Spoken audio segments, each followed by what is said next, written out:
Okay, in this video, the last episode of The Mandalorian, Redemption. After this.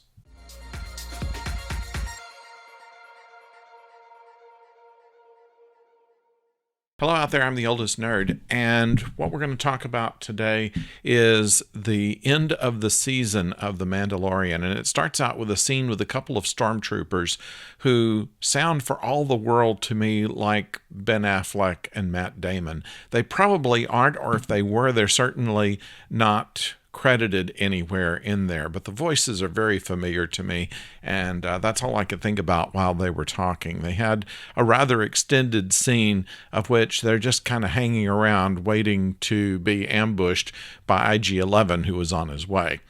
But we'll get a little past that.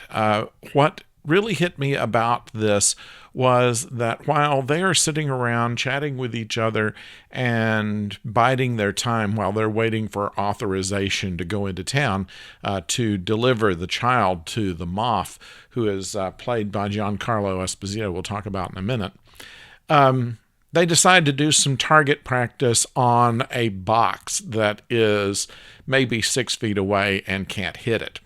Now, we know that it's been part of the joke about stormtroopers is that they don't hit targets very well.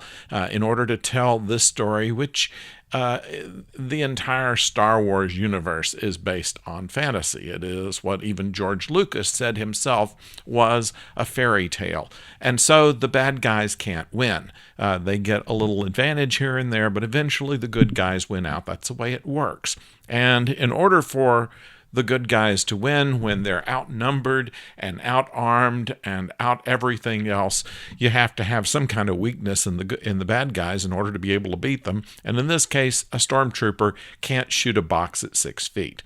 Now, I know it's put in there for comedy purposes, but it annoys me a little bit. Okay, we know, but don't try to rub our noses in it. There have been plenty of comics and books and analyses of why the stormtroopers don't hit their marks. It's because when you're shooting at people, you have a tendency to want to miss because they're people like you are, that kind of thing.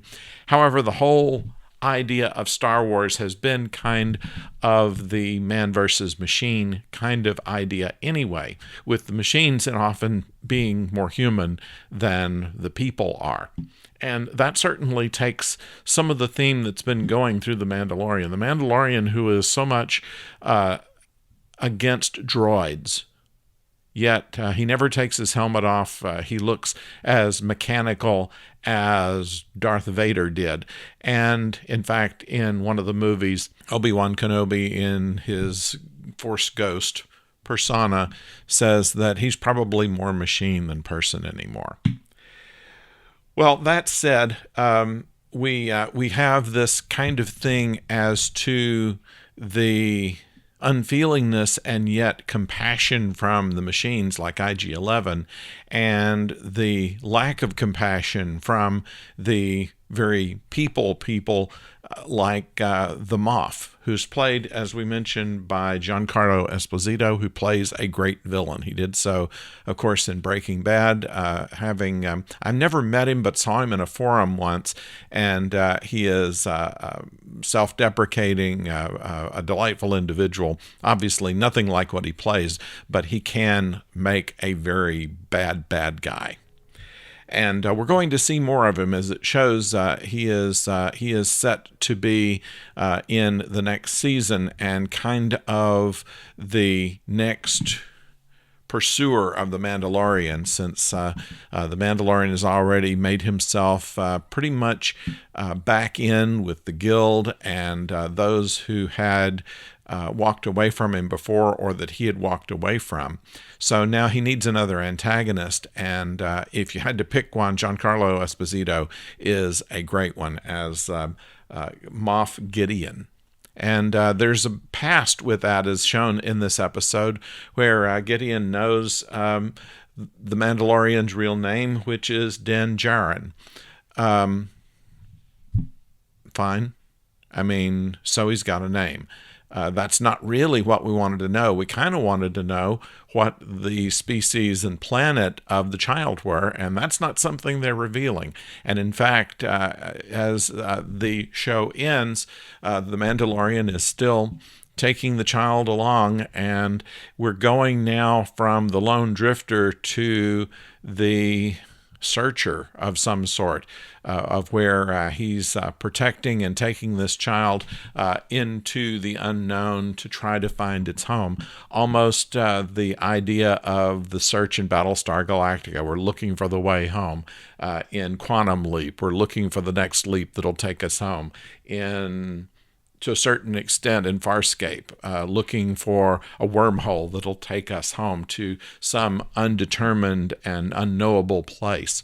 So this is a way that my guess is that the child is going to be kind of the Mandalorian sidekick, like it or not, because anybody else that seems to qualify for it either volunteers to stay behind or gets killed, or both. And so that's where we find ourselves in it.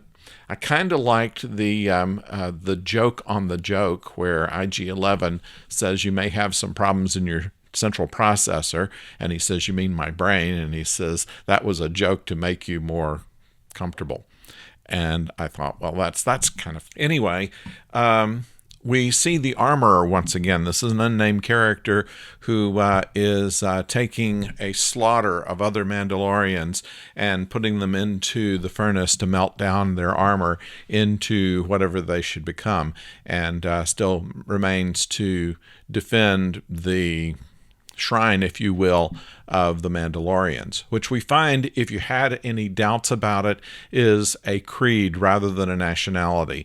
The Mando, we know from the first episode, was a foundling, and what they meant was he was brought to this order and taught from a child how to learn the way.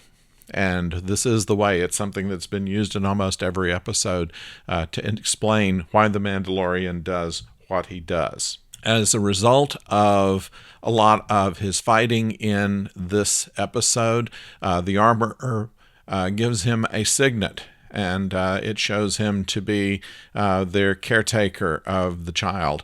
And he wears it with pride, and he's also presented with a jetpack, which will work whenever he is ready for it to listen to his commands. So some kind of high-tech kind of thing.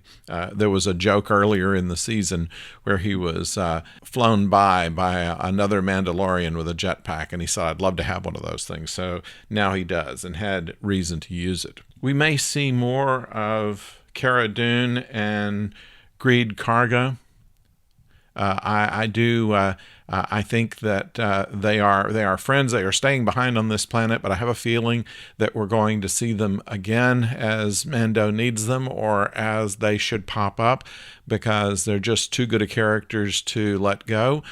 And we also are going to see a whole lot more of Giancarlo Esposito, who frees himself from a wrecked ship with something that looks not quite like a lightsaber, but rather let's say a laser sword.